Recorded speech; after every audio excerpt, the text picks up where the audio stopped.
laris manis semua ayam goreng, karena semua ayam goreng milik Allah. Bos, siapa sangka dari bisnis ayam goreng banyak pelaku usaha bisa meraih omset puluhan hingga ratusan juta rupiah setiap bulan. Menariknya lagi nih, modal utamanya tuh bukan selalu resep yang rumit. Kadang justru berawal dari satu ide sederhana yang bikin orang penasaran. Dan kali ini, ide itu datang dari sosok yang memang gak pernah kehabisan cara buat jadi bahan obrolan. Siapa lagi kalau bukan Aldi Taher. Mulai dari dunia hiburan sampai dunia usaha, namanya selalu punya cara sendiri buat menyita perhatian. Enak ada enak deh, enak. Alhamdulillah. Setelah sebelumnya mencuri perhatian lewat usaha burger dan hotdog, sekarang Aldi datang lagi dengan kreasi baru yang namanya langsung bikin orang mengerutkan dahi. Ayam goreng basah. Sekilas sih terdengar aneh ya bos, ayam goreng kok basah? Justru rasa penasaran itulah yang jadi kekuatan utamanya.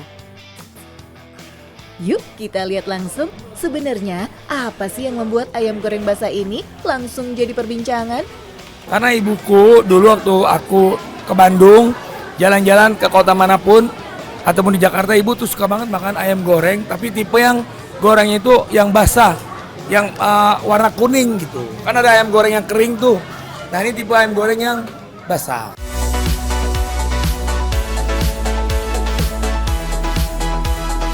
Bos, kalau ngomongin ayam goreng, rasanya hampir nggak ada yang bisa nolak menu satu ini. Mau makan siang, makan malam, atau lagi kumpul bareng teman bahkan keluarga, ayam goreng selalu punya tempat di hati pecinta kuliner Indonesia. Mungkin itu juga yang dilihat Aldi Taher sebagai peluang. Karena ayam goreng basah bikin kalian jadi basah. Kalau soal guyonan, memang itu udah jadi ciri khas Aldi ya bos. Tapi justru disitulah letak keunikannya. Nama yang mudah diingat, mudah dibicarakan, dan akhirnya menyebar dari satu orang ke orang lain tanpa harus banyak iklan. Nah, setelah namanya sukses memancing rasa penasaran, sekarang muncul satu pertanyaan yang paling sering didengar dari para pengunjung. Sebenarnya, apa sih bedanya ayam goreng basah dengan ayam goreng yang lain? Sama aja kak, karena semua ayam goreng milik Allah. Jadi laris manis semua ayam goreng, ya ayam goreng yang ada. Pokoknya buka lapangan kerja, insya Allah berkah. Nah bos, jawaban yang satu ini mungkin di luar dugaan banyak orang ya. Bukan membahas resep rahasia, bukan juga soal bumbu yang paling istimewa, tapi malah mengingatkan kalau usaha yang baik bukan cuma mengejar untung, melainkan juga memberi manfaat buat orang lain. Nah bos, setelah kenal dengan cerita dan filosofinya, sekarang saatnya kita lihat apa aja sih yang ditawarkan ayam goreng basah ala Aldi Taher ini. Bos, salah satu hal yang menentukan orang jadi membeli atau tidak bukan cuma soal rasa, harga juga punya peran besar. Apalagi di tengah banyaknya pilihan tempat makan seperti sekarang. Makanya, pelaku usaha tuh harus pandai menemukan titik tengah antara harga, kualitas, dan porsi. Untuk satu ekor ayam goreng utuh, para pelanggan perlu merogoh kocek sekitar Rp98.000. Sedangkan setengah ekornya dibanderol Rp52.000.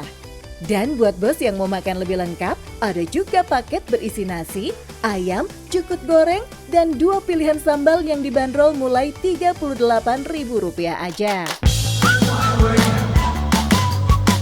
Bos, dalam bisnis kuliner, kesan pertama itu seringkali menentukan apakah pelanggan akan datang lagi atau tidak. Makanannya memang harus enak, tapi pelayanan yang cepat dan dapur yang rapi juga jadi nilai tambah yang sering diingat pelanggan. Kalau soal rasa, memang sebenarnya mungkin kalau dari Bang Aldinya sendiri suka bercanda, tapi ini rasanya nggak bercanda, serius banget. 9,5, 5-nya lagi untuk bercandanya. Bos, di hari pertama pembukaannya saja, antusiasme pengunjung tuh sudah terlihat cukup ramai loh. Tentu ini jadi modal awal yang menjanjikan. Itulah sebabnya menjaga rasa, kualitas bahan, pelayanan, dan konsistensi menjadi kunci agar usaha bisa terus bertumbuh. Dan kalau semua itu dijaga dengan baik, peluang cuan pun akan ikut tumbuh dari waktu ke waktu. Ini cabang pertama, insya Allah kedua cuma butik, ketiga mau buka ya seluruh Indonesia. Dan insya Allah bisa buka lapangan kerja bermanfaat buat orang lain insya Allah.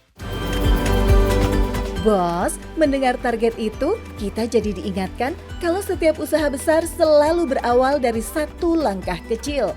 Nggak ada bisnis yang langsung punya banyak cabang dalam semalam.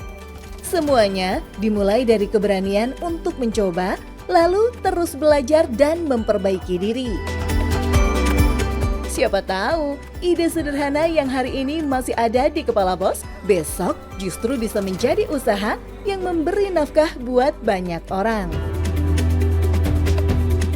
Apapun bisnisnya yang penting cuan bos, jangan lupa sholat baca Al-Quran, berkah cuan akhirat.